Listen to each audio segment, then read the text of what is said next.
el webinar.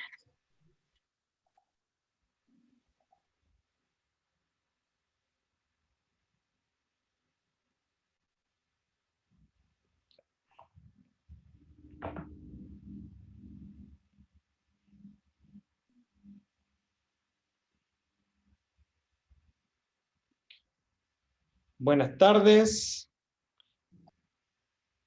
Vamos a esperar un poco de tiempo para que se una más gente.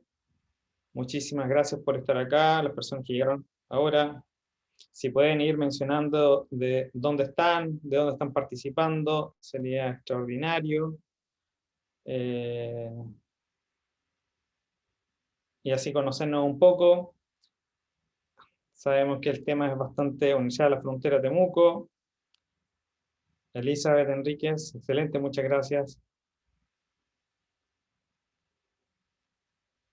El tema es bastante restringido, así que si pueden comentarnos dónde ven. Saludos desde El Salvador. Bien, excelente. Latinoamérica. Buenas tardes, de Secretaría de Ciencia, Panamá. Súper bien.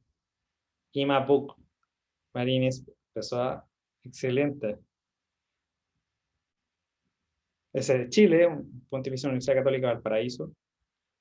El Salvador, excelente, muchas gracias por participar. Vamos a esperar un minuto más, 2 minutos más, y vamos a dar inicio. Pontificia Universidad Católica de Perú. Profesor Gamal Cerda. No así que está en Chile, sino que realmente está en Cádiz, maestro. Muchas gracias por participar, profesor. Desde París, Francia, Matías Pavés.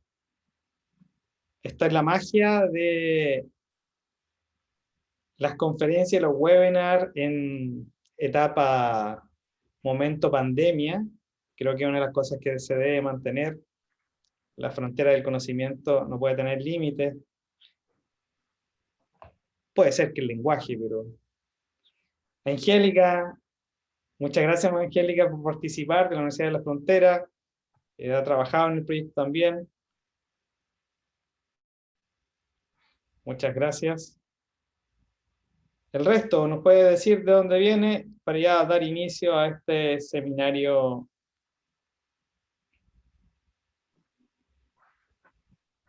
Matías, tú eres de Chile, sí, tú eres chileno, Matías Pavés. ¿Cierto? Yo te he visto en otro seminario, a ti, o te he leído en otro seminario. Sí, sí, sí, chileno, excelente. Como los porotos. Como los porotos, bien. Buenas tardes, saludos desde Lima. Vamos a decir como el pisco sour, si no vamos a encontrar en conflicto aquí con nuestros amigos peruanos.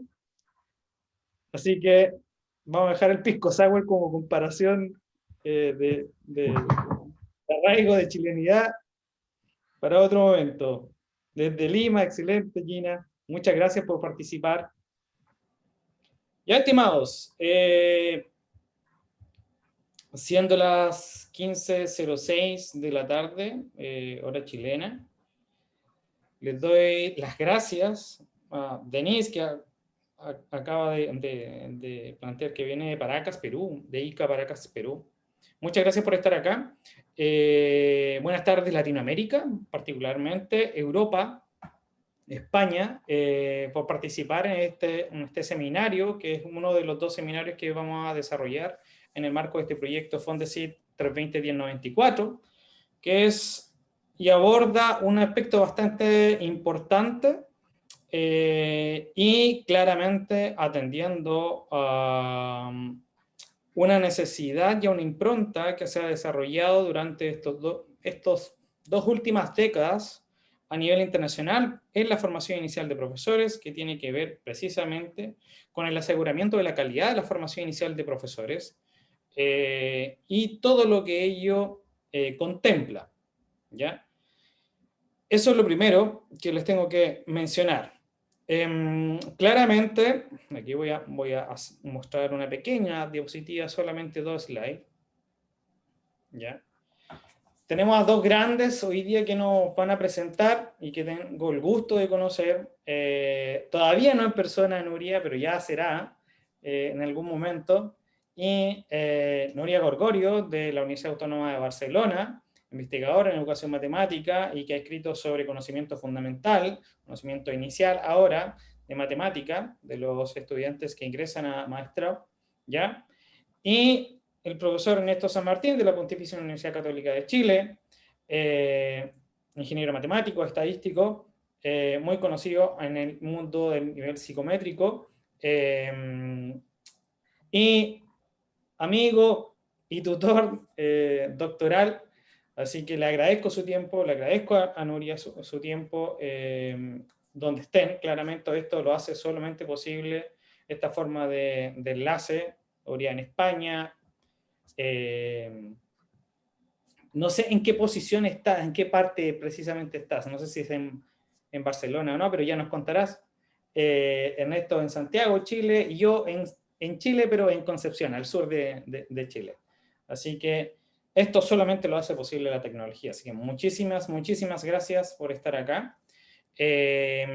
Tal como les voy a mencionar algunos aspectos de contexto, este proyecto y este seminario se enmarca en un proyecto Fondesit que trata sobre los modelos de aseguramiento de la calidad de la formación inicial docente, no solamente en Chile, claramente abordando una particularidad que es el modelo de diagnóstico del conocimiento y de los modelos de enseñanza y de aprendizaje de las matemáticas de entrada que traen los estudiantes que ingresan a las carreras de pedagogía o de formación docente en Chile. Claramente, a nivel mundial tenemos una serie de aspectos que tenemos que considerar. Claramente, una de las relaciones que se ha planteado para medir o establecer sistemas de aseguramiento de la calidad son regulaciones externas, donde se establece la rendición de cuentas como medio para la asignación de responsabilidad, como la accountability, una de las cuestiones que más se ha mencionado.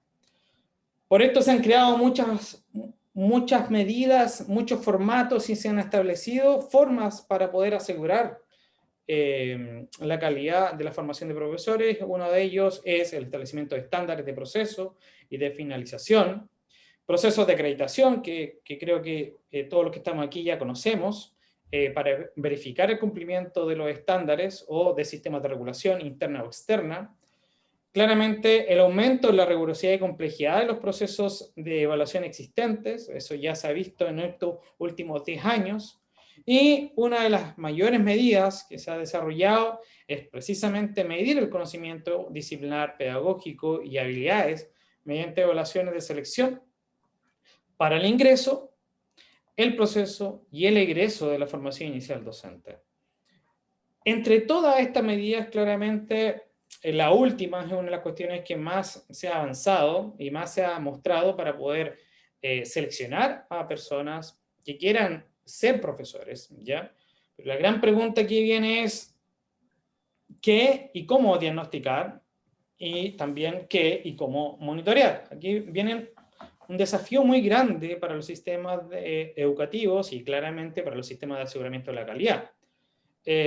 Todos sabemos que para poder tener un plan de formación, un plan de estudio donde existen áreas de conocimiento disciplinar, conocimiento pedagógico, conocimiento didáctico disciplinar o conocimiento del aprendizaje y desarrollo del adolescente o de los estudiantes o de los niños, eso se incluye en un envase que se llama planes de estudio, ¿ya? Sin embargo, este plan de estudio debe considerar quién entra y aborda ese plan de estudio. Claramente aquí vemos dos perfiles, un perfil ideal para abordar este plan de estudio y un perfil real, o sea, un perfil efectivamente aquel perfil de aquel sujeto que quiere ser profesor y que debe abordar este plan de estudio para ser maestro, docente, ¿ya? Esta diferencia entre el plan ideal y el plan real es una de las grandes distancias que hay que tratar de determinar para hacer efectivo el plan de estudio. Pero a la vez tenemos el problema de entrada, también tenemos el problema de salida. Tenemos planes o estatutos de formación determinando un perfil de egreso ideal declarado, por ejemplo, los estándares de egreso en Chile, o los estándares orientadores en Chile, ¿ya? O los estándares que plantea el CAP en Estados Unidos, o otros estándares que plantea la Asociación de Formadores de Profesores de Europa, ¿ya?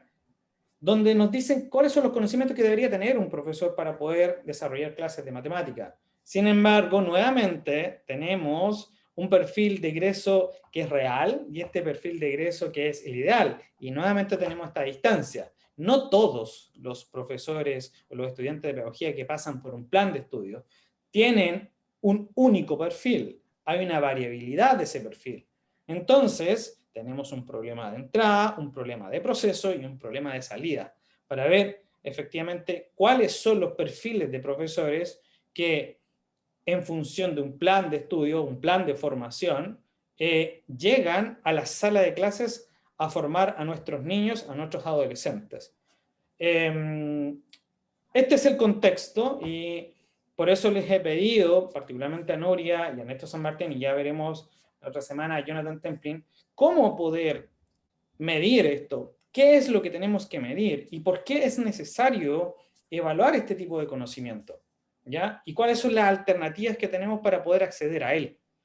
Así que, sin mayor preámbulo que esto, le doy el pase a Nuria para que pueda plantear lo que haya investigado al respecto. Muchísimas gracias, Nuria, por estar acá. Gracias. Gracias, Eugenio. Entiendo que la tecnología está funcionando. Saludos a todas las personas que están atendiendo este seminario. Eugenio preguntaba dónde estoy. Estoy en Sant Cugat, que es una ciudad medio camino entre la Universidad Autónoma de Barcelona y Barcelona. Y en Sant Cugat, al menos en mi barrio, también se produce pisco sour. No tengo muy claro si pasaría sus estándares, pero en cualquier caso, bueno, podríamos también comparar notas sobre el pisco sour después y seguro que aprendo mucho, igual que en este seminario. Entonces, si os parece, voy a compartir pantalla. Espero que todo funcione. ¿Sí?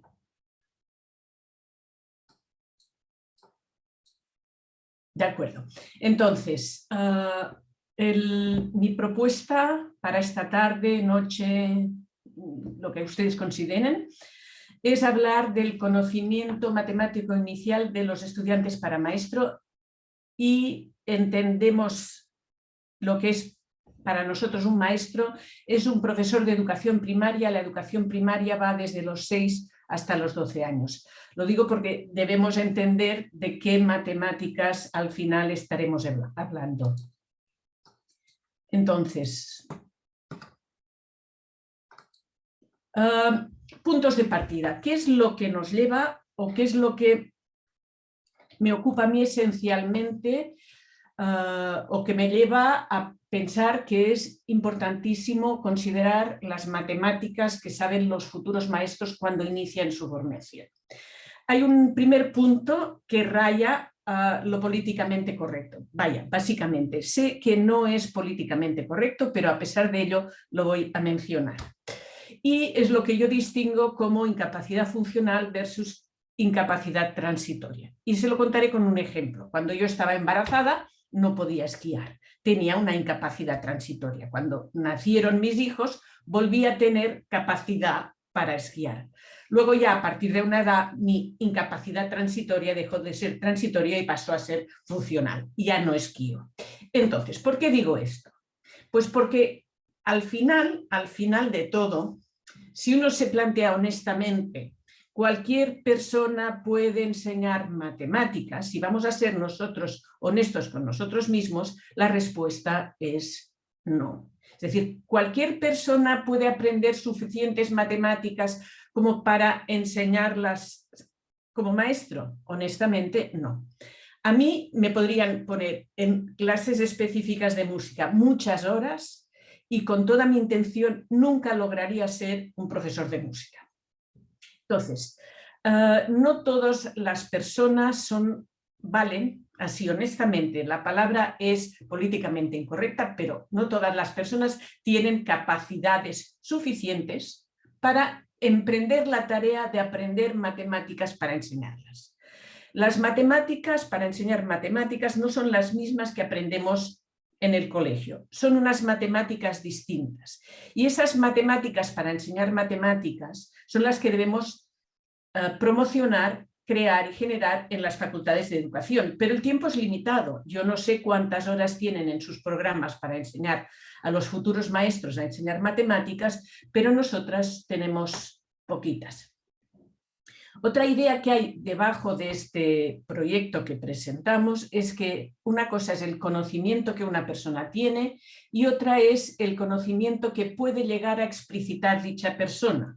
Es decir, y el conocimiento se explicita en determinados contextos. No es lo mismo explicitar conocimiento en un ejercicio, en una situación de resolución de problemas, en un proyecto matemático, en un ejercicio de modelización o en un examen tipo test o en un examen de preguntas abiertas. Y eso es importante porque establece diferencias entre los proyectos que hemos estado desarrollando, que nos lleva a pensar de qué formas podemos evaluar el conocimiento explicitable, que esto es algo que es lo que nos ocupa en el proyecto. Y al final también debemos plantearnos para qué queremos esta evaluación inicial de los estudiantes que empiezan los grados de maestro. Para mejorar la formación que les damos, para seleccionarlos a la entrada, simplemente para tener información mientras investigamos. Detrás de estos 6 puntos, o sobre estos 6 puntos, se generan 3 proyectos distintos que son sucesivos en el tiempo. No les voy a leer el título, o sí, no sé. No les voy a leer el título. Estos son 3 proyectos que empiezan en 2013 en la Universidad Autónoma de Barcelona. Los 2 primeros los lideré yo y el último lo hemos liderado en colaboración con Lluís Albarracín. Y también estos son los que de alguna forma diríamos controlamos. Eso de controlar es difícil. Y también hemos participado en proyectos o participamos en proyectos de otros compañeros, especialmente de compañeros chilenos, con unos títulos larguísimos también, pero en particular uno de validación de instrumentos para caracterizar el conocimiento matemático inicial, liderado por el doctor Francisco Rojas, y el que lidera el doctor Eugenio Chandía y al que se refería él hace poco como FONDECID 320-1094, que es un proyecto para desarrollar un modelo diagnóstico de los estudiantes que ingresan a la facultad. Como siempre, Partners in Crime Safety Number. Ninguno de estos proyectos son proyectos unipersonales. Han participado y participan varias personas y pongo algunos nombres alfabéticamente porque son los que en estos momentos tienen un papel más relevante en este proceso y los puntos suspensivos ocuparían muchos otros nombres, entre ellos Lluís Albarracín, Eugenio Chandía en el proyecto al que nos estamos refiriendo ahora, Anu Laine, profesora de la Universidad de Helsinki, Montserrat Plat, Francisco Rojas en la Pontificia Universidad Católica de Chile y Francisca Uvilla, que está terminando su doctorado conmigo. Entonces, cada uno de estos proyectos genera un producto. Luego voy a definir qué es cada uno de estos productos. Si lo que queremos es evaluar el conocimiento de los futuros estudiantes para maestro, la primera pregunta, cuando uno quiere evaluar, es definir aquello que queremos evaluar. Es decir, para saber si un estudiante cumple o no unos requisitos, debemos definir estos requisitos. Por lo tanto, el primer proyecto tenía como objetivo definir o establecer lo que entendemos por conocimiento matemático fundamental, siempre pensando en la formación de maestro, grados de educación primaria. El segundo empezábamos ya algo que se llamaba evaluar. ¿Cómo vamos a evaluar los estudiantes que quieren ingresar a los grados de maestre? Este segundo proyecto tiene un claro componente político, es prácticamente un encargo del Departament d'Universitats de la Generalitat de Catalunya para establecer una prueba de aptitud personal para el acceso a los grados de maestre, una prueba con carácter selectivo. Y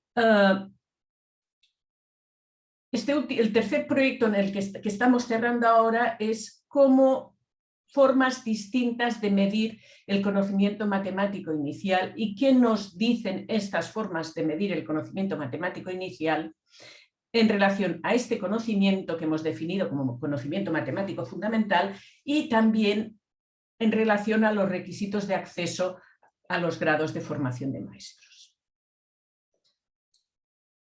Conocimiento matemático fundamental. Los tres proyectos giran alrededor de esta idea. Es muy fácil, el conocimiento matemático fundamental.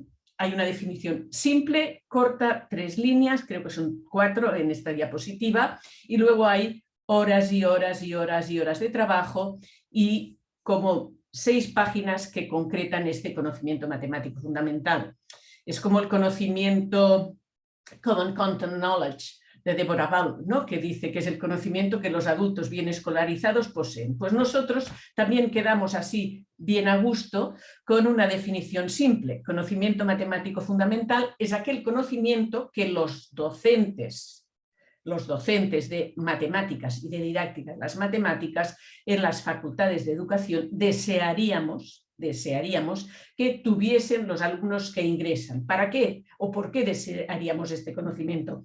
Para permitirnos desarrollar las asignaturas de didáctica y de matemáticas satisfactoriamente. Entonces, esta definición así, pim, pam, 3 líneas, se concreta en términos de contenidos curriculares. Si quieren, les puedo dejar luego con Eugenio los enlaces con algunas publicaciones que lo definen. Entonces, ¿qué es el conocimiento? Ya hemos definido conocimiento matemático fundamental, aquello que nos gustaría que supiesen. Muy bien, entonces, ¿qué es el conocimiento matemático inicial? Es aquella parte del conocimiento matemático fundamental que los alumnos manifiestan a través de un instrumento de evaluación. Entonces, está claro que este instrumento puede tener formas distintas y la evaluación puede tener finalidades distintas y que ambas cosas influirán en el conocimiento que manifiesta el estudiante. El segundo producto fue la prueba de aptitud personal para el acceso a los grados de maestros. He comentado ya que el segundo proyecto era casi un encargo político y se definió la prueba de aptitud personal. CLOM quiere decir competencia lógico-matemática, es una prueba de acceso que deben dar todas aquellas personas que, habiendo superado el acceso a la universidad, quieren estudiar un grado de maestro. Es decir, para entrar a ciertos grados, además de la prueba universal de acceso a la universidad, se pide una prueba de aptitud personal. Por ejemplo, en los grados de idiomas se les pide un cierto dominio de idioma. Pues en la prueba para el acceso a los grados de maestro también se les pide una prueba de actitud personal. En el momento que la prueba quedó definida, dejamos de ocuparnos o de encargarnos de elaborar esta prueba, pero les he puesto un enlace donde debería verse todas las pruebas de aptitud personal que se han producido desde el momento en que se implantó. Están en la página, están en versión en castellano. Sin embargo, la página de la Generalitat está en obras, con lo tanto, esto queda en la diapositiva y a lo mejor prometen que hasta mediados de enero está en obras. Yo creo que mediados de enero ya ha pasado, pero les dejamos un margen de tiempo de cortesía y espero que en unos días puedan o podáis acceder a este enlace para ver cómo son estas pruebas. Y la pregunta al final es ¿para qué y cómo medir el conocimiento matemático inicial? Esta prueba de aptitud personal tiene una finalidad selectiva. Los estudiantes que no superan esta prueba de aptitud personal no se les acepta a los grados de maestro. Tienen opciones para volver a repetir la prueba, pero en el año en cuestión no se les acepta. En particular, en la UAB, los estudiantes que ya superaron esta prueba y se matricularon en los grados de maestro, en el grado de maestro de educación primaria, cada curso tienen que superar una prueba que le llamábamos una prueba de conocimiento matemático fundamental, cuya finalidad es progresar. Es decir, si en la PAP, si en la prueba de aptitud personal superaron con un 5, en la asignatura de matemáticas para maestro les pedimos que en una prueba de conocimiento matemático fundamental que les administramos deben sacar un 7 sobre 10. Los alumnos protestan. Un aprobado es un 5 y yo siempre les respondo, si en una partitura tocas solo la mitad de las notas bien, nadie reconocerá lo que estás tocando. Por lo tanto, hay una prueba de conocimiento matemático fundamental que deben superar con un 7 para tener acceso a la evaluación de la asignatura de matemáticas para maestro. Es importante decir que somos malos, pero no tanto. Tienen 3 oportunidades para superar esta prueba. ¿Qué implica esto? Que los estudiantes al principio llegan muy felices y cuando se encuentran con esta prueba se ven en la necesidad de reforzar aquellos conocimientos que son necesarios pero que posiblemente los tienen olvidados en algún rincón. Y sí, esta prueba funciona, tiene una finalidad de progreso, los alumnos progresan y algunos alumnos no llegan a pasar de curso porque no han superado esta prueba. Hemos estado trabajando con Anulainen en Helsinki. Los alumnos pasan las mismas pruebas que nosotros o han estado pasando las mismas pruebas que nosotros, pero la finalidad en Helsinki no es una finalidad ni selectiva ni de progreso, son alumnos ya matriculados, son alumnos que ya están cursando el primer año de formación del programa de formación como maestro, pero los estudiantes no ganan ni pierden nada por no superar esta prueba. Por lo tanto, la prueba es la misma, pero tiene una finalidad distinta. Por otra parte, durante un tiempo los estudiantes de Helsinki pasaban una prueba preparada en Barcelona y los estudiantes de la UAB pasaban una prueba preparada en Helsinki. Estábamos interrogando un mismo contenido curricular. El formato era el mismo, la mayoría de preguntas eran abiertas y algunas eran de opción múltiple. Sin embargo, la forma de interrogar el contenido curricular era distinto y esta diferencia estaba relacionada con el énfasis o las formas de enseñar o el énfasis que se da en España al formalismo, mientras que en Finlandia se da énfasis al contexto. Por ejemplo, una de las preguntas del cuestionario UAB era ¿cuántos centímetros son 7,8 kilómetros? En Helsinki, o sea, cuando Anulainen preparó su primera propuesta de ejercicio relacionado con la misma idea de cambio de unidades en el sistema métrico decimal, la pregunta era el peso de un par de botas de goma, de las que se usan cuando llueve, es 110.000 miligramos, 1.100 gramos, 11 kilogramos. Es impresionante ver que los alumnos en Barcelona saben pasar de centímetros a kilómetros, pero no tienen remota idea de si cuando caminan llueve, además del barro, llevan arrastrando 11 kilos en los pies o 1,1 kilogramos. Es decir, el contenido curricular al final es el mismo, cambio de unidades en el sistema métrico decimal. El contexto y la forma de interrogar es lo que cambia. La prueba que se preparó en la PUC tenía finalidad diagnóstica. La prueba de la UAB hemos quedado que tenía una finalidad de progreso, pero que al final, si no superan la prueba, los alumnos no pueden pasar de curso. Pero además había diferencias en el formato, mientras que entre la UAB y Helsinki había diferencias en la forma de interrogar los contenidos curriculares. Entre la PUC y la UAB hay diferencias en el formato. En la UAB, la prueba generada en la UAB, la mayoría de ítems, todos menos uno, es de respuesta abierta, es decir, el estudiante debe construir su propia respuesta. En la PUC los ítems son de opción múltiple. Ejemplo, en la UAB se le pide al estudiante que calcule el área de la siguiente figura y se le da una composición de dos rectángulos y se le dan las medidas. En la PUC la pregunta es, en la figura siguiente solo hay segmentos de 1 y 2 centímetros, además todos los ángulos entre dos segmentos consecutivos son rectos. ¿Cuál es el perímetro de la figura? Es decir, la diferencia aquí es esencialmente una diferencia en el formato de la prueba, no en la forma de interrogar el contenido.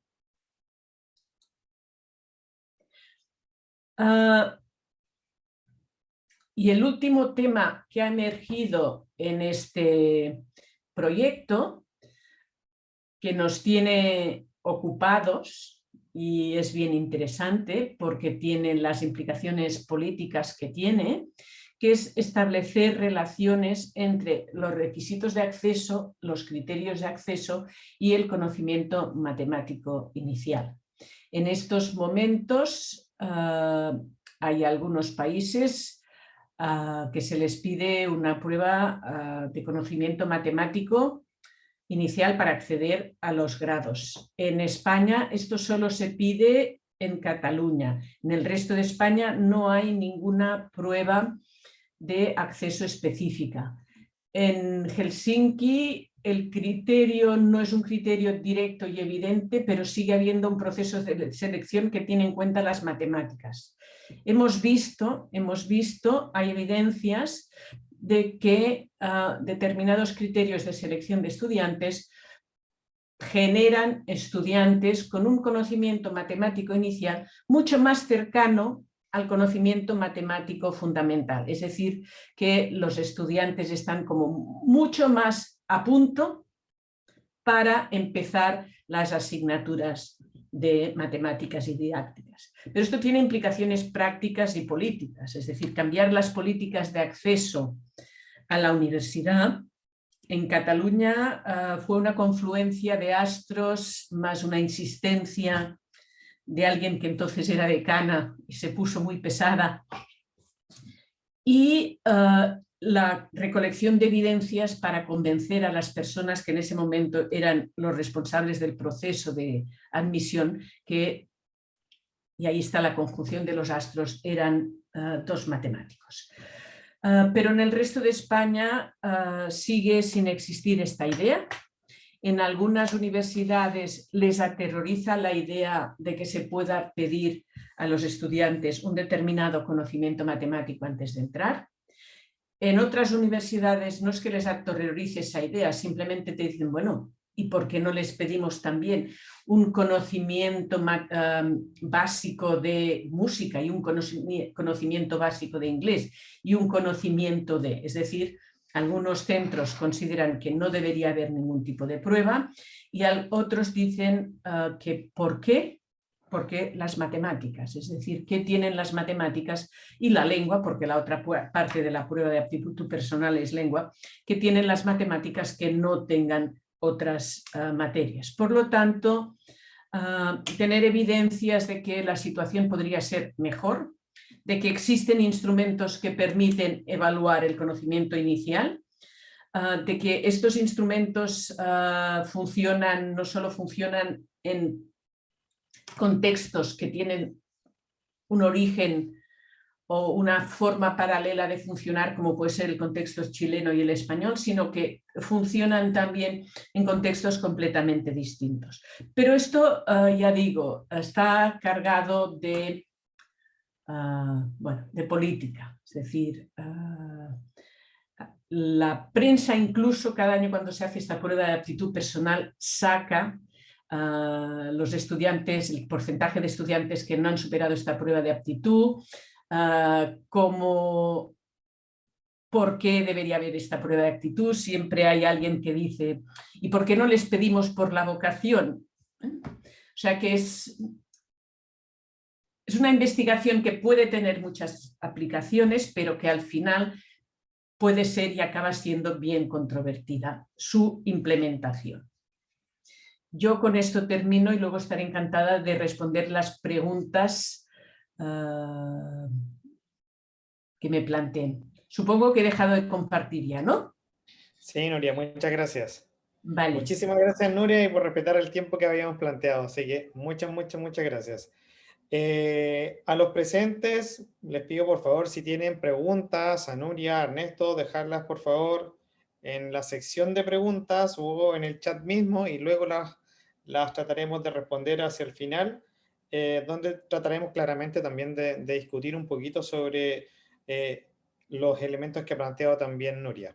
Así que ahora le doy el pase a Ernesto San Martín, Ernesto, profesor de la Pontificia Universidad Católica de Chile, tal como les había planteado al inicio, y él nos planteará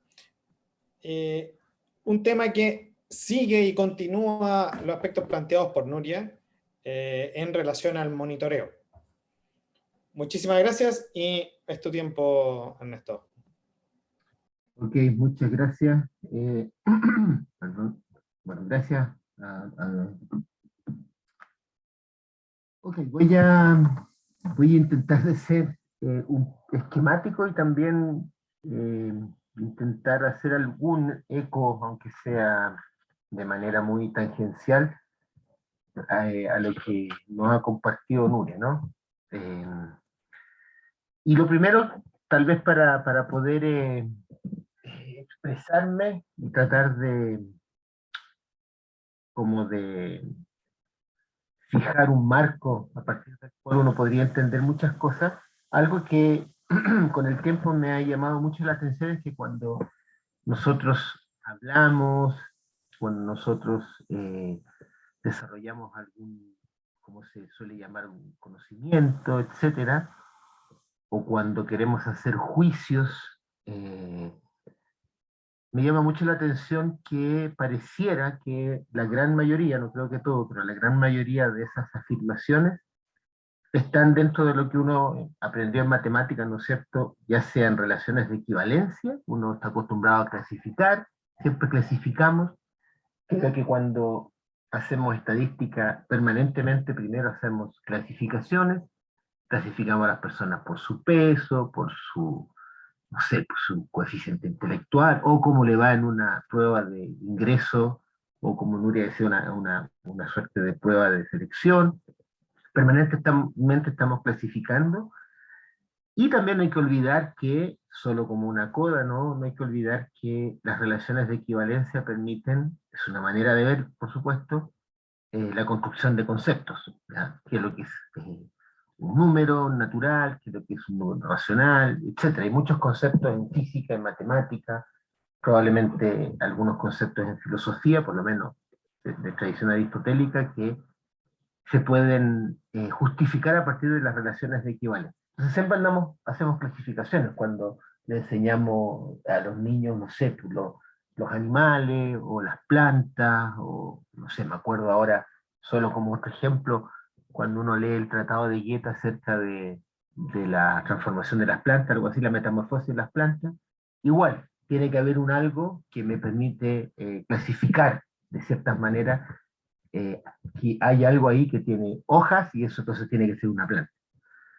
Y otra cosa que también solemos hacer es ordenar, comparar. Ordenar, quiero decir, hacemos comparación. A veces hacemos comparación en forma total y a veces hacemos comparaciones en forma parcial. por ejemplo, una comparación en forma total es cuando decimos, no sé, uno anda en la autopista y de repente pasa por un túnel y se dice hasta tal cantidad de metros, lo que sea, se puede uno meter al túnel. Entonces, son comparaciones totales y también comparaciones parciales. Esta persona, no sé, pues, es más o menos fuerte en deporte que esta otra persona, pero uno no puede comparar a todos con todos. Digo eso porque cuando entramos en las discusiones que son bien fascinantes e interesantes y no son para nada inútiles, digamos, de cuáles son los aspectos políticos cuando se habla de medición, creo yo, es solamente una apuesta de parte mía, ¿no es cierto?, que este tipo de preliminar, que puede parecer muy técnico, ayuda a entender un poco mejor las discusiones, ¿ya? Y a veces, ¿no es cierto?, se suele decir que cuando se quiere medir, a veces de un lado y del otro, si es que hubiesen dos lados, ¿no es cierto?, de un lado y del otro, pareciera que se restringe mucho de lo que estamos hablando. Y sin embargo, uno podría decir de manera más genérica, cuando comparamos, ya sea de forma total o parcial, siempre estamos midiendo. Que ahora esa medición no sea tan, no sé si no sea tal que podamos representarlas por medio de, voy a decirlo así, de manera muy genérica, números, bueno, es otro problema. Pero siempre andamos midiendo. Entonces medir no es algo como que fuese advenedizo a nuestras conversaciones cotidianas, política, académica, sino que es algo que está bastante presente en nuestras formas de hablar.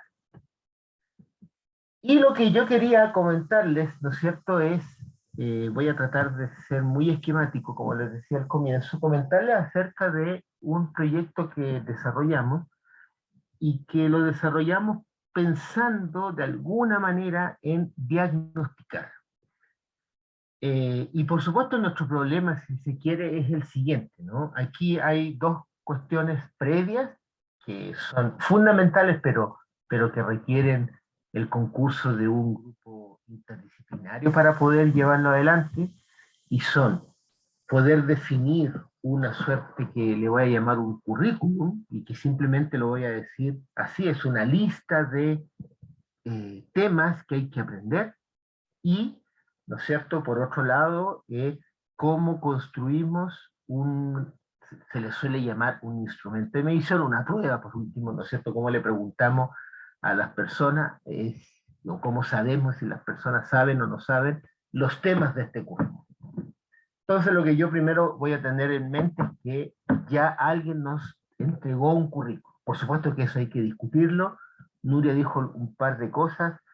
Eugenio también es muy consciente y él ha trabajado mucho, ¿no es cierto?, en qué es lo que deberían aprender. Me acuerdo yo años atrás enseñándole a profesores en la escuela de talento que tenemos en la universidad. Yo les decía, bueno, ¿qué tanta matemática tiene que saber un profesor de matemática para enseñar matemática? No sé qué es lo que debemos enseñar. Entonces, la lista vamos a suponerla que está ahí dada. Y una de las cosas que me parece que pudiese ser de sentido común, pero podría ser que no, es que nosotros dijimos, bueno, suponemos que uno va aprendiendo de a poco. Todas estas son realmente cosas bastante como, ¿cómo se dice?, triviales, digamos, o evidentes por sí mismos. Es decir, yo aprendo de a poco. Probablemente también no es del para nada extraño decir los estudiantes, ya sea en la escuela, qué sé yo, en el liceo o en la universidad, aprenden de formas diferentes, y nuestra pregunta fue cómo manifestar algunas de esas formas de cómo se aprende. ¿Y por qué? Simplemente porque nosotros dijimos, bueno, cuando nosotros medimos o aplicamos una prueba para saber si dos estudiantes dominan, voy a usar ese término más psicométrico, ¿no?, dominan ciertos aspectos de un currículum, voy a ser muy nestolato, ¿no? Entonces uno va, aplica la prueba, cuenta el número de respuestas correctas, y podría ser que dos personas tienen el mismo número de respuestas correctas. Es un problema de psicometría bien antiguo, pero no necesariamente respondieron correctamente las mismas preguntas. Y típicamente, si no siempre, o por lo menos los protocolos estandarizados que existen en muchos países, uno dice, bueno, si estas personas tienen los mismos la misma nota, voy a decir así, el mismo puntaje, qué sé yo, entonces saben lo mismo. Y uno se puede preguntar, ¿será cierto o no? Pero fíjense que detrás de esa afirmación existe una manera legítima, pero no la única, de entender el resultado de una medición. Lo que estamos haciendo es, queremos ordenar a las personas que han aplicado la prueba, como se dice en matemáticas, de manera total. Ordenados. Y, ¿no es cierto?, los que tienen el mismo número de puntaje los vamos a clasificar asumiendo que conocen lo mismo, saben lo mismo. Y uno podría preguntarse, ¿es así o no es así? Lo que nosotros desarrollamos en un proyecto, y que ahora vamos, si todo va, nuestra organización funciona, lo queremos aplicar para diagnosticar, y ya voy a explicar el por qué. Comenzamos a construir algo a partir de simplemente una necesidad que al final terminó no siendo una necesidad por razones políticas, una necesidad en Chile, ¿no es cierto? Y era poder construir para poder monitorear cómo iban aprendiendo los chiquillos y las chiquillas de octavo año de enseñanza básica, primer año de enseñanza media en Chile, en lo que en matemática, en el lenguaje del currículum matemático, se llaman los 4 ejes de matemática, que son el eje de números, el eje de, creo que todavía se llama datos y azar, el eje de geometría y el eje de álgebra. 4 ejes diferentes. Y aquí yo les quiero presentar, y después voy a explicar de manera muy genérica después cómo se llega a esto, lo que sería lo que nosotros llamamos un espacio de aprendizaje. Aquí me voy a detener un poco. ¿Cuál es el contraste que vamos a hacer? Yo tengo una lista de temas, déjenme llamarla así, una lista de temas, son los temas, por ejemplo, del eje de datos y azar. Tenemos una lista que se supone es algo que está dado, ya sea por un acuerdo, vamos a llamar así, político-institucional, por un acuerdo intersubjetivo de las universidades, lo que sea, tenemos la lista. Hay que aprender ciertos temas. Una manera de afirmar de que aprendemos el currículum es que vamos a hacer que este currículum se estudie, nosotros lo decimos así, de forma lineal. Y les muestro el grafo. De forma lineal significa de esta manera. Primero, no sé nada de este currículum, voy a suponer eso. Segundo, voy a aprender el tema que le voy a llamar A. Por ejemplo, voy a aprender a sumar fracciones. Luego que sé sumar fracciones, voy a aprender a restar fracciones. Luego que sé sumar y restar fracciones, o si quieren, supongamos mejor que ve sumar fracciones con denominador distinto. Luego voy a aprender a multiplicar fracciones, después voy a aprender a dividir fracciones, después voy a aprender los números mixtos de fracciones. Y entonces, todo mundo, uno dice, va a aprender de esta misma manera. Nosotros decimos, esa sería una manera, legítima, insisto, de poder enseñar un currículo de forma lineal. Pero, ¿siempre es así? Y entonces, nosotros quisimos implementar lo que se llama la teoría de espacios de conocimiento, en los cuales se asumen 2 supuestos. Hay que basarse en los supuestos. Podemos estar dispuestos a creer en esos supuestos y seguir adelante, o no los creemos, y bueno, podríamos hacer la discusión de cómo cambiamos los supuestos y cómo podría cambiar el marco teórico que le llamamos espacio de conocimiento. El primer supuesto es que las personas aprenden paso a paso. Si yo aprendí un tema, luego voy a aprender el siguiente, luego el siguiente. Uno puede decir sí, no, pero ese es el primer supuesto que uno está llamado a creer o a asumir. Y el segundo supuesto, que podría ser también discutible, y que podríamos esgrimir muchos ejemplos de las experiencias, al menos en el ámbito escolar y probablemente también en el ámbito universitario, es que uno no, comillas, porque tampoco lo estoy definiendo con claridad, uno no olvida lo que aprendió.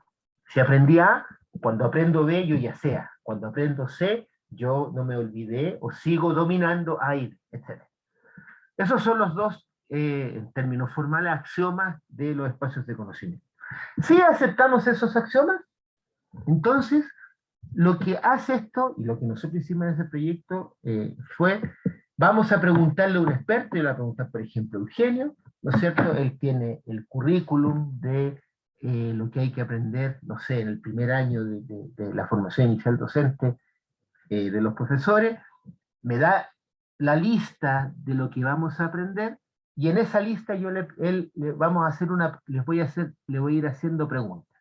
Le voy a decir a Eugenio, mira, si una persona, voy a tratar de poner ejemplos, sabe fracciones, lo que significa el concepto de fracciones equivalentes, entonces está preparado para dominar, por ejemplo, el hecho de definir lo que es la ecuación de una recta. Si una persona sabe, por ejemplo, multiplicar números racionales, entonces está listo para multiplicar números reales. Si una persona sabe el concepto de número racional, entonces sabe el concepto de número real. Y las preguntas van a ser sí o no.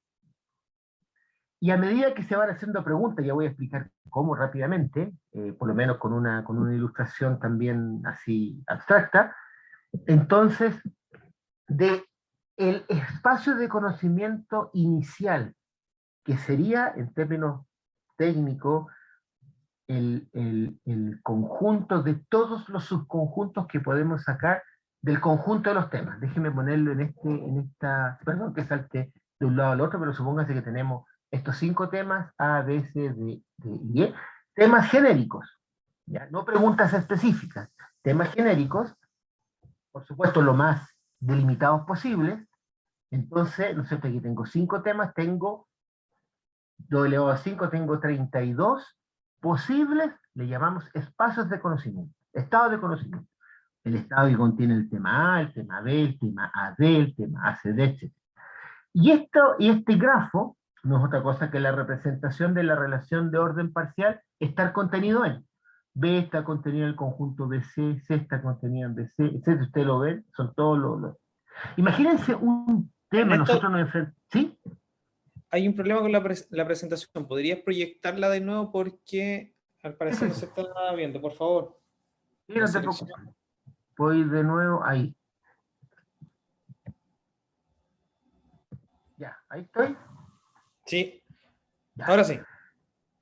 Entonces, por ejemplo, yo puedo decir, tengo los 32 temas. Imagínense que uno tenga un currículum que tiene, no sé, 20 temas, 30 temas.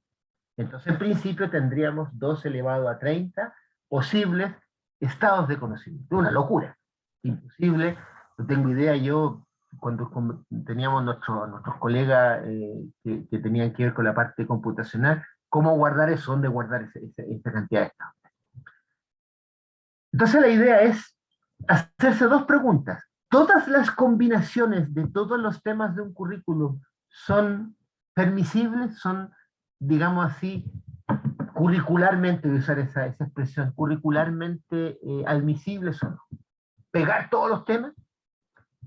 Y si no, ¿cómo los eliminamos? Entonces, la pregunta que yo les comentaba hace un momento, si una persona domina el tema A, entonces domina el tema B, puede responder sí, puede responder no. Si responde sí, entonces tengo que guardar todos los estados de conocimiento donde están presentes A y B. Si respondo no, tengo que eliminar todos los estados de conocimiento donde está B y A. Y de esa manera entonces uno construye, no voy a entrar en todos los detalles de cómo se hace, que sé, pero la teoría permite entonces generar un algoritmo de manera que un experto está frente a un computador y empieza a hacer estas preguntas, hace sí, hace no, y al cabo de un momento, voy a decirlo de esta manera y después explico qué es lo que hay detrás, converge y, comillas, el computador me va a entregar, por ejemplo, este estado de conocimiento que está acá. Porque yo le empecé a preguntar y supónganse que las preguntas convergieron a decir que si yo domino A, entonces voy a dominar C, si domino B, voy a dominar C, si domino C, domino E, etc. Y entonces voy a llegar a este estado de acá. ¿Qué significa eso? ¿Qué es lo que hay detrás? Lo que hay detrás es, y es algo difícil de controlar en la práctica, que la persona siempre es coherente consigo misma. O sea, pueden ser tantas las preguntas que al final del día uno podría olvidarse de ser coherente o no. Nosotros, los algoritmos que generamos, de alguna manera estamos obligando a la persona a la cual estamos haciendo estas preguntas, al experto, profesor, profesora, que sea coherente. Pero voy a volver a este ejemplo para ir finalizando. No voy a explicar cómo se construye eso. ¿Por qué entonces nosotros queremos proponer que podemos usar un espacio de conocimiento, que es este grafo que está acá, que ya ha sido construido, dado un conjunto de temas y dado, ¿no es cierto?, el hecho de haber interactuado con un experto al cual le hacemos ese tipo de preguntas? Si domina un tema, entonces domina el otro. La respuesta sí, la respuesta no. ¿Por qué usarlo después como un diagnóstico? Porque después que tenemos listo el grafo, al interior de cada estado de conocimiento se pueden hacer preguntas. O una persona, un estudiante, individualmente dice, yo me gustaría saber si estoy aquí donde puse la manito del mouse. Y en un computador, ¿no es cierto?, el computador le empieza a tirar preguntas. Le tira una pregunta. Hay varias cositas ahí psicométricas que en realidad son de sentido común. Ya, a ver, tirémosle 3, 4 preguntas. Si empieza a fallar, entonces, ¿qué le voy a preguntar? Ah, yo bajo acá. Aquí empieza a estar mejor, sí, le hago preguntas y en un momento le digo, mira, tú con una alta probabilidad estás en este estado de conocimiento. Yo lo diagnostiqué. Y al diagnosticarlo yo sé lo que está preparado para aprender. O se va para allá, o se va para allá, o se va para allá. Por otro lado, fíjense que esta persona que está acá, todos estos estados que tengo aquí en esta línea horizontal, ¿no es cierto?, tienen el mismo número de temas. Y uno podría decir, wow, aquí todos podrían tener, comillas, el mismo puntaje. Pero no todos saben lo mismo, que es lo que les decía al comienzo. Uno dice, ¿cuál es la diferencia que hay entre este y este? Bueno, uno se mete adentro, no se agrandar esta cuestión, que fue hecho con los temas de, si bien recuerdo, datos y azar, el currículum de octavo básico. Uno mira y dice, bueno, en realidad yo sé las diferencias que hay entre uno y otro. Los tengo, comillas, al mismo nivel si yo tomara el grafo y como que el acordeón la cerrase e hiciese una relación de orden total, así, pero yo al abrirlo me doy cuenta de las diferencias. En tercer lugar, un profesor, profesora, un formador, ¿no es cierto?, tiene, por un lado, este espacio de conocimiento, una manera distinta de organizar el currículum, lo mira, sabe más o menos cómo son las cosas. Si ustedes se dan cuenta en este grafo, bueno, por supuesto después uno podría meterse en los detalles, pero se dan cuenta que aquí tengo, grosso modo, dos grandes grafos, este que está acá y este que está acá. Dos maneras distintas de desarrollar el aprendizaje de este currículum en particular. Estos colores que están aquí, etcétera, por supuesto que esto está alimentado por, nosotros necesitamos generar para cada uno de los estados de conocimiento una batería de preguntas, necesitamos aplicarla a un grupo de estudiantes al inicio, porque tenemos que proporcionar, ¿no es cierto?, algunos parámetros propios de los ítems, ¿no es cierto?, de manera de que cuando el estudiante en particular interactúa con una máquina y está respondiendo preguntas, ¿no es cierto?, entonces el computador tenga, o comillas, el algoritmo tenga algunos criterios que por supuesto están fijados por seres humanos para saber en qué momento yo puedo decirle a él, tú con una alta probabilidad estás aquí o no. Y lo que está aquí, con estos colores más oscuros y más claros, es porque después uno puede, o nosotros lo que intentamos hacer fue realizar un resumen de un grupo de personas en un mismo curso que respondió la misma prueba de manera interactiva, de manera individual cada uno, con el tiempo que quiera demorarse. Puede parar, puede seguir, qué sé yo, y por supuesto esas son cosas que se va guardando la información, etcétera, y ahí el profesor tiene una mirada global, más o menos, de lo que está ocurriendo en el curso. Por eso se puede usar para el diagnóstico y para monitorear. Yo estoy acá, donde tengo la mano del mouse, y después de un tiempo, ¿no es cierto?, que he continuado mi aprendizaje, me vuelvo a medir a partir de acá, si yo supero este estado de conocimiento, entonces me van a preguntar, aquí a lo mejor estoy por acá, o a lo mejor estoy acá, ¿no es cierto?, y así voy a seguir avanzando. Y por eso entonces creemos que esto también puede ser una herramienta de diagnóstico permanente, porque está combinada con un monitoreo que puede ser autónomo, persona a persona, grupal, todas las informaciones individuales se pueden resumir, y por otro lado tener diferentes maneras de enseñar. Por supuesto que ahí se plantea un problema, y en eso somos bien conscientes, cómo uno podría gestionar, como se dice en la jerga educacional, tantos caminos diferentes para enseñar. No tengo idea, porque no hemos logrado hacer, bueno, experiencias reales, empíricas, de cómo esto funcionaría en un aula. Si es que uno lo quisiera usar, y por supuesto la idea de usarlo en un aula.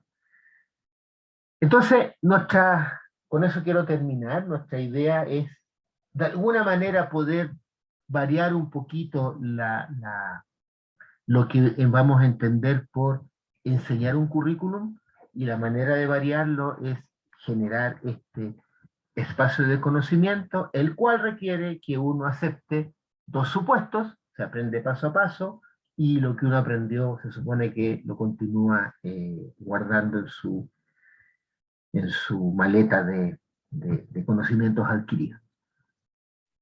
Eso es lo que quería comentarles de lo que hemos podido desarrollar. Gracias. Muchísimas gracias, Ernesto, por tu presentación. Disculpa por los problemas técnicos que tuvimos, No, pero está bien, está bien. creo que se entendió la idea del monitoreo con las presentaciones y grafos que tú mostraste.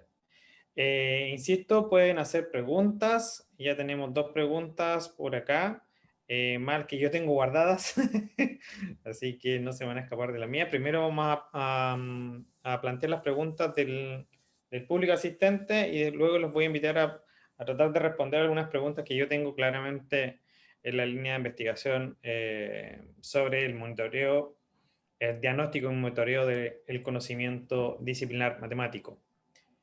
A ver, tengo 2 preguntas, las 2 hechas por Gamal Cerda, así que vamos con la primera para Nuria.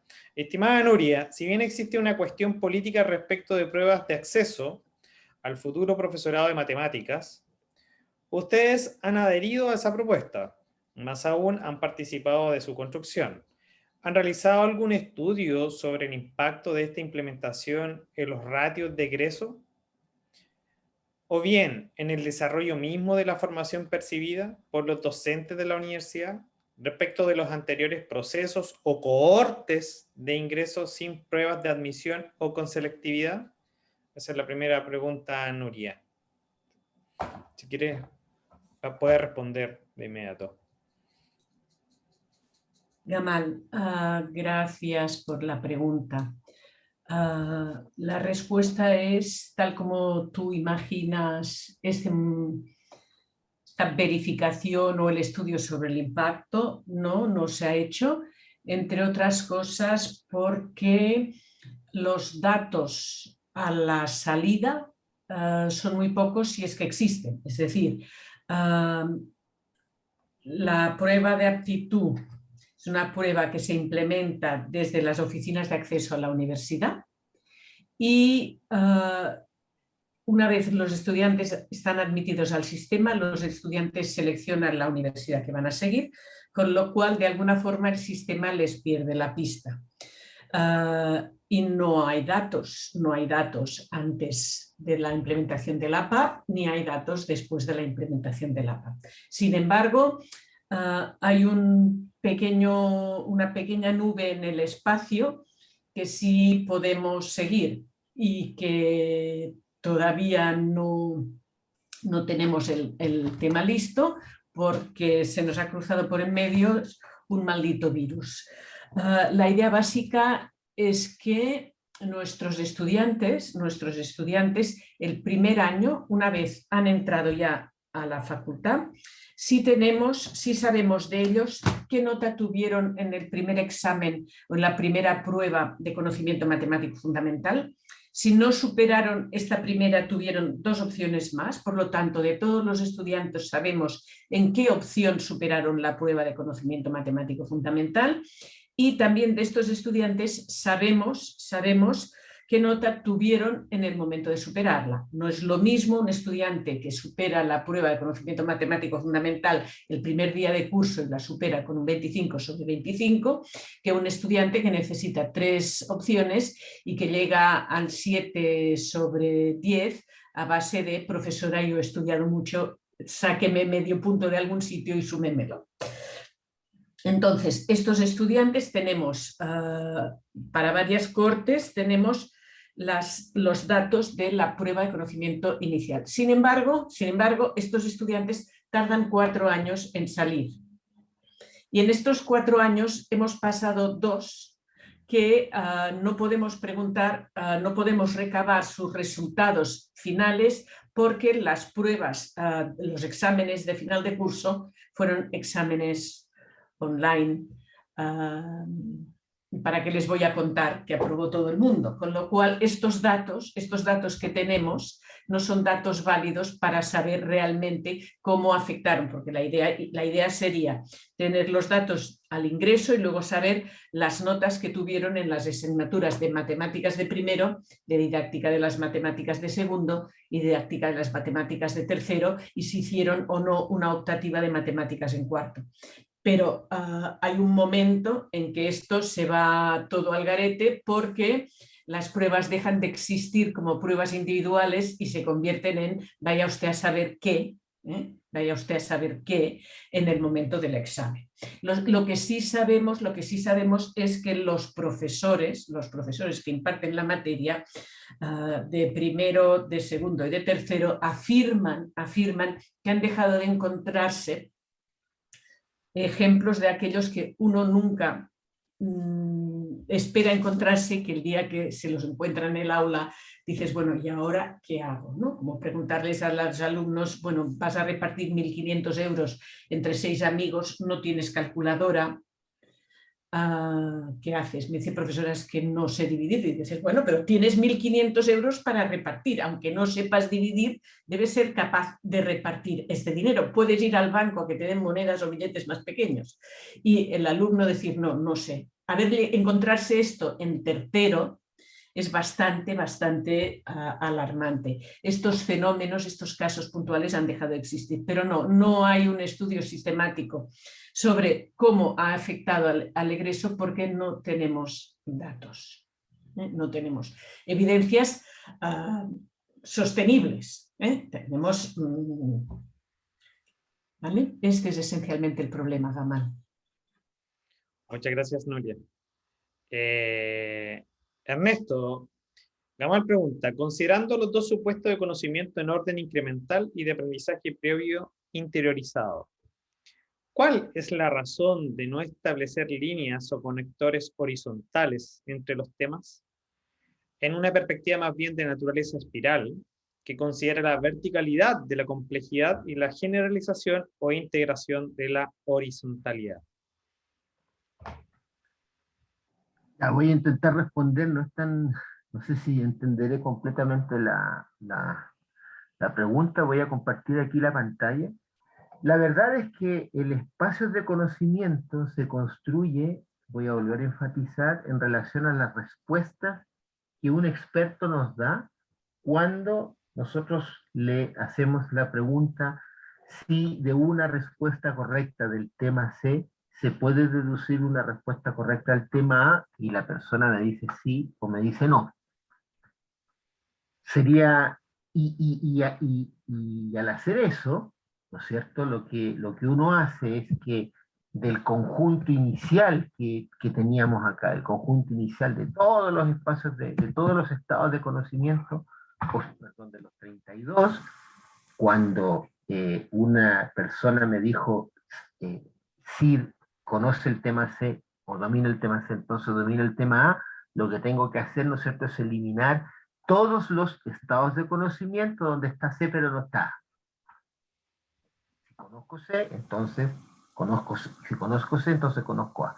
Todo esto de rojo se va a salir. De ahí entonces la manera que yo podría intentar responder a la pregunta sería una cuestión, creo yo, empírica. ¿Qué tipo de respuestas habría que esperar de un experto para poder representar esa suerte de espiral? Que yo quiero entender o me imaginaría cómo sería una espiral, ¿no? O sea, en este grafo de nuevo, que no lo puedo, en este grafo, tal vez yo parto no sabiendo nada, parto a hacer un grafo, no sé, de alguna manera que va aumentando la complejidad, no lo sé. Lo que sí es cierto es que nivel a nivel hay más complejidad en el sentido solamente de haber más temas, ¿ya? Estoy en este estado de conocimiento que estoy señalando, entonces se supone que para estar en este estado debo dominar el tema A, B, D y E. Si no, voy a tener que estar de acuerdo al espacio de conocimiento más abajo. Pero sería un asunto sí, yo creo que es una pregunta que podría responderse empíricamente. Esa es la razón. Muchas gracias, Ernesto. Francisca Manríquez pregunta a ambos.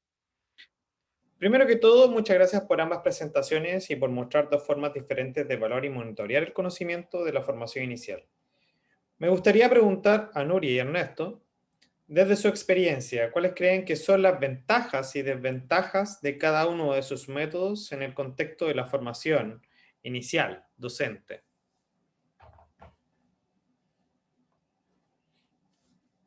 Cualquiera puede tomar la palabra igual. Francisca, se saluda. A ver, está claro que el instrumento es un instrumento limitado no solo por el contenido que aborda, sino por la forma de abordarlo, es decir, un test escrito es un test escrito, no permite visualizar más que lo que permite visualizar, pero tiene ciertas ventajas, algunas de las cuales se han manifestado como evidentes. Revaloriza el papel de los estudios para maestro.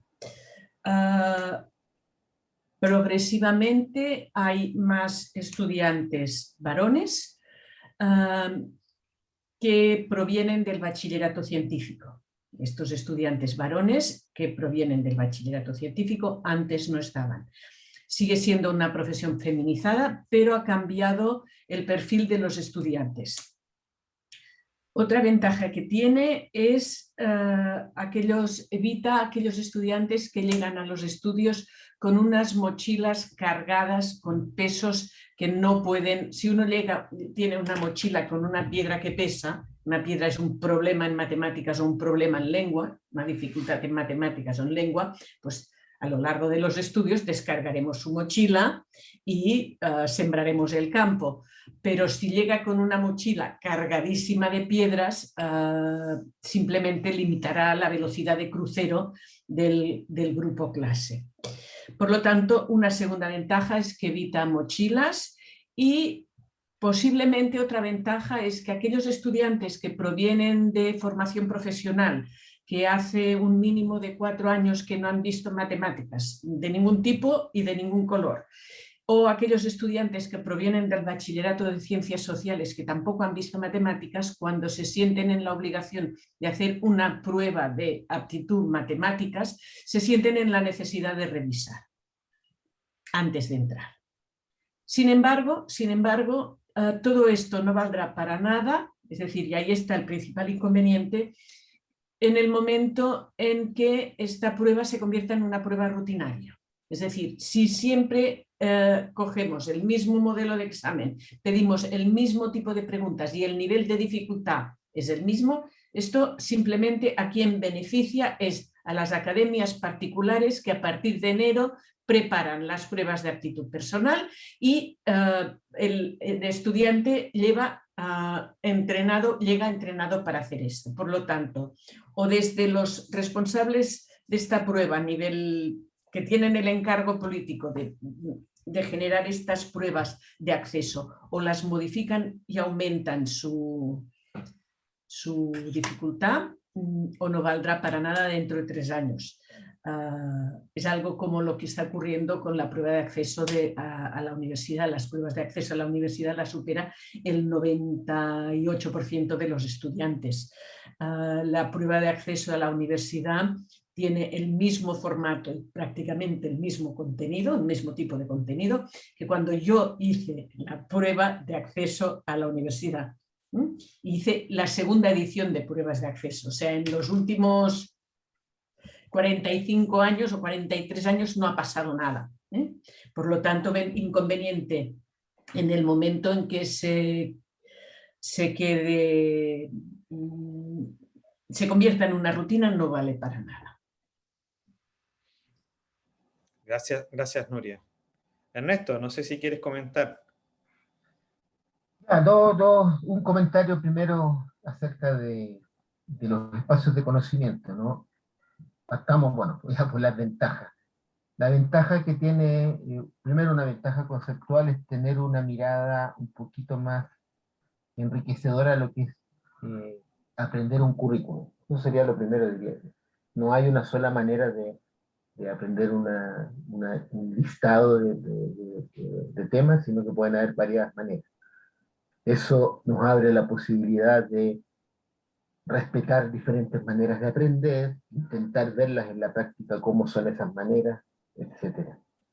La otra ventaja es que uno puede estar diagnosticado en el sentido realmente de saber en este grafo, ¿no es cierto?, dónde estoy, como se dice, se suele decir, ¿no?, dónde estoy, de dónde vengo y hacia dónde puedo ir. Ahí en el grafo podemos detectar esas dos cosas. Una desventaja compleja, que es un desafío, es, tenemos un par de ideas con que Eugenia, pero una desventaja es que si yo le pregunto a un experto y a otro experto, los pongo frente al computador y al algoritmo que tenemos para generar este espacio, altamente verosímil que los espacios sean distintos. ¿Cómo hago un acuerdo entre los dos? Tenemos unas salidas por ahí, queremos proponer un proyecto, pero eso sería una desventaja. Y yo creo que a medio camino entre la desventaja y la ventaja, esto podría funcionar si es que somos capaces de tener bien definidos, puede parecer también algo trivial, pero bien definidos estos temas. Si uno no los tiene muy bien definidos, no va a llegar a ninguna... Va a ser complicado el espacio, probablemente no va a tener sentido, qué sé yo.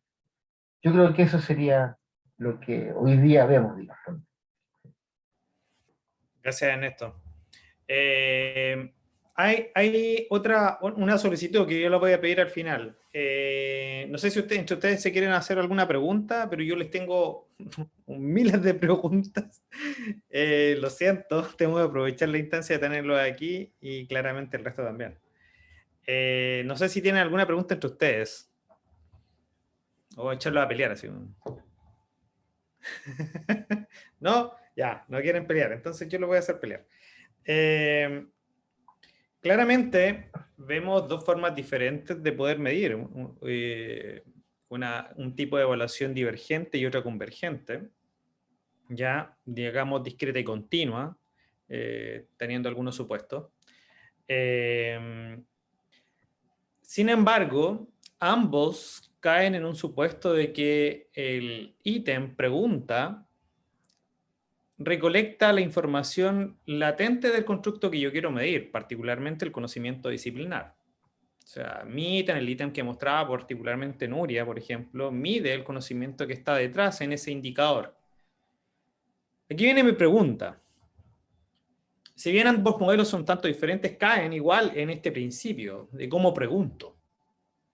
También más que definir este constructo, ¿qué es lo que quiero medir? La gran pregunta que viene es ¿cómo pregunto? Aquí viene la pregunta. ¿Cómo yo, investigador, cómo yo, latente de una política pública, me aseguro de que lo que yo quiero medir lo está midiendo mi pregunta, mi ítem, ¿ya? De ese constructo latente que yo necesito para la formación inicial de profesores? Esa es la primera pregunta. Y la segunda pregunta es, ¿solo necesito medir conocimiento disciplinar? ¿O hay otros elementos que debería poder medir o monitorear en el proceso de formación? ¿Y cómo esto se soluciona o converge dentro de sus métodos e instrumentos o tipos de evaluación mostrados hoy?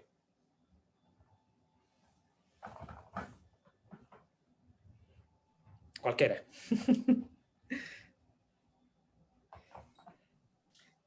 Yo respondo una de las dos preguntas y empiezo por la última.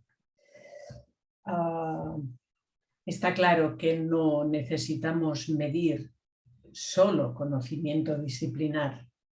Hay algo que se llama disposición hacia las matemáticas, que posiblemente es como mínimo tan importante como el conocimiento disciplinar, es decir, la disposición a utilizar las matemáticas como un instrumento para interpretar el mundo real y para interpretar y la toma de decisiones como agente crítico en la sociedad. Y esta disposición, definitivamente, nuestro instrumento no la mide. Y nuestro instrumento es, lo voy a decir en catalán, solo me entenderá Francisca si todavía está, una mardeta. ¿Qué quiere decir esto? Es una palabra fea, supongo, en chileno, que mide muy pocas cosas, que es muy simbólico, que casi no vale para nada. O sea, así honestamente, tiene como finalidad promover que los estudiantes que quieren ingresar a los grados de maestro se den cuenta de que para ser maestro hay que saber matemáticas. Este, al final, sería el mensaje. Al final, creo que si sirve para algo, es para que se den cuenta que si no saben matemáticas, bueno, tenemos un verdadero problema. Para mucho más, honestamente, si me oyen mis compañeros de proyecto, a lo mejor me despiden y se buscan otro IP. No sé para qué más sirve, o sea, para promover el esfuerzo una vez están dentro, pero definitivamente mide muy poquito, no sé ni tan siquiera si mide, selecciona. ¿Y cuán fina es esta selección? Pues si me voy a los espacios de conocimiento de Ernesto, a lo mejor ni tan siquiera la veo suficientemente fina, Pero vamos a ser honestos, o sea, estamos un grupo de personas y no estamos intentando justificar nada que no sea justificable. Es decir, queda por saber cuáles son las disposiciones de nuestros estudiantes. Y el instrumento realmente mide muy poco. Si tuviéramos todo el tiempo del mundo, el presupuesto de Finlandia y el número de estudiantes que acceden, a lo mejor les pondríamos a resolver proyectos de modelización matemática. Sería mucho más interesante, mucho más útil, pero nosotros tenemos como que acceden cada año que quieren acceder a los grados de maestro en Cataluña del orden de 4.000 personas, no 120 que se admiten. Nuestra universidad solo admite del orden de 300 estudiantes del grado de primaria.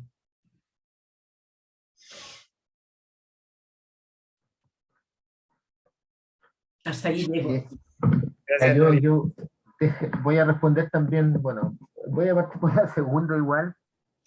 Y de ahí voy a ir a la primera para problematizar más bien. Primero, yo no soy un formador como diríamos, un formador inicial docente. Nunca he trabajado o no me han dejado enseñar en los cursos de la Católica de formación inicial, digamos. Y uno que enseñé me fue bastante mal, así que. Pero, a ver, entonces voy a contar un poco de las experiencias que he tenido y también como de opiniones que veo desde lejos, al menos en dos temáticas. Claro, yo escucho a mis colegas de la Facultad de Educación, por ejemplo, cuando dicen, y se hace esta distinción que ya estamos habitados en Chile, ¿no? El conocimiento disciplinar y el conocimiento pedagógico. Entonces, una cosa es saber, eh, voy a decir así muy latamente, los temas, y otra cosa es cómo enseñar. Y a veces da la impresión que se invierte bastante tiempo, no sé si está bien o no, no lo sé, en aprender a enseñar.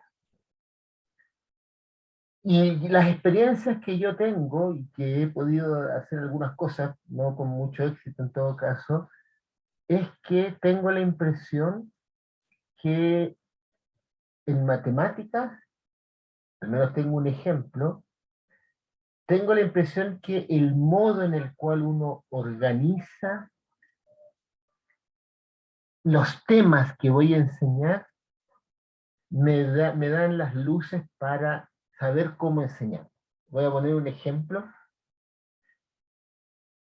Yo creo que si uno, y el ejemplo que he desarrollado, voy a poner dos ejemplos ya, si uno quiere enseñar a un estudiante qué es recursividad, si yo y bueno, aquí es más bien filosófico el tema, ¿no? Si yo adscribo a una escuela de matemáticas que sea constructivista, digamos, en el sentido de los intuicionistas del principio del siglo XX, va a haber un modo que me va a exigir cómo introducir la materia y cómo enseñarla. Si yo soy más bien estructuralista, así a lo Piagetano o Didonés, ese tipo de cosas, va a haber otro modo que me va a mostrar cómo enseñarla. Y esas son cosas que no se discuten en mi universidad, por lo menos, y eso sí que tiene una consecuencia política, y es creer que existe una materia, la matemática, un conocimiento de la matemática que no tiene opinión, porque no es la construcción de opiniones, y sí es la construcción de opiniones. Entonces, y el otro ejemplo que quiero poner, que ahí voy a ser más explícito, cómo se enseña estadística. Al principio yo no creía, pero ahora estoy muy persuadido. Creo que alguien que solo sabe matemáticas no sabe enseñar estadística. No sabe enseñar estadística. Probablemente un biólogo, en una de esas, un físico experimental, está más capacitado para enseñar estadística. ¿Por qué? Porque el modo al cual se enfrenta un biólogo o un físico experimental está relacionado con los problemas de inducción, por ejemplo. Y el matemático lo único que permanentemente hace es deducir, deducir, deducir. Y yo he visto pruebas, ¿no es cierto? Muchas pruebas, cientos de pruebas, cientos de preguntas acerca de probabilidad estadística, y yo saco todos los términos que se supone son de probabilidad estadística y termino haciendo una prueba de aritmética, una prueba de álgebra, y se pierde completamente el sentido. Entonces ahí yo creo que hay desafío. Entonces, sí, yo estoy de acuerdo, hay que hacer cosas adicionales, pero si hay que ser, si estuviéramos como dice Nuria todo el tiempo el mundo, yo trataría de retomar estas discusiones fascinantes, fundamentalmente en las matemáticas, que pueden ayudar voy a decirlo así porque lo veo así, a equilibrar el conocimiento pedagógico de la disciplina. Porque a veces yo le digo a mis colegas, tú me muestras lo que haces en el conocimiento pedagógico de la disciplina, y yo le saco la disciplina de las matemáticas y queda igual. Toda tu lista de cosas que quieres transmitirle a los estudiantes queda igual. Entonces, ¿por qué no se ve bañada, matizada por la disciplina misma? Es como raro, es como, yo me imagino que en otras áreas no ocurre. Entonces, hay algo que le falta a ese conocimiento. En relación al otro tema, yo creo que ese es un tema que hay que enfrentarlo y es bien complejo, y solo voy a decir las complejidades. Primero, yo creo que ese tema, la manera estándar, pero que no deja de ser enriquecedora de saber si estamos midiendo lo que queremos medir, y más aún en un sistema donde esto tiene consecuencias, al menos a nivel político, es el asunto de la validez interna y la validez externa. Nosotros probablemente las cosas que estamos haciendo, es decir, los instrumentos, los espacios que generamos, etcétera, creo que podemos ofrecer un montón de indicadores de que son válidamente, son internamente válidos, pero a la hora de hacer inferencias del para qué lo queremos usar, puede que sean externamente muy débiles. Entonces, yo creo que la discusión que la hemos enfrentado, por lo menos en el caso chileno, muy poco, es ¿para qué tengo el instrumento? ¿Para qué lo quiero? Quiero seleccionar, ok, pero a lo mejor uno podría ser más explícito para que nosotros podamos intentar construir lo que queremos medir, pero en relación a la validez externa. Y eso se hace muy poco, en las disciplinas científicas eso se hace muy poco. De hecho, una de las cosas que cada vez que tengo la oportunidad y ahora se da de decirlo, se nos ha vendido la idea de que hacer experimentos es lo más, la panacea. Y el problema de los experimentos es que la validez externa es muy pobre.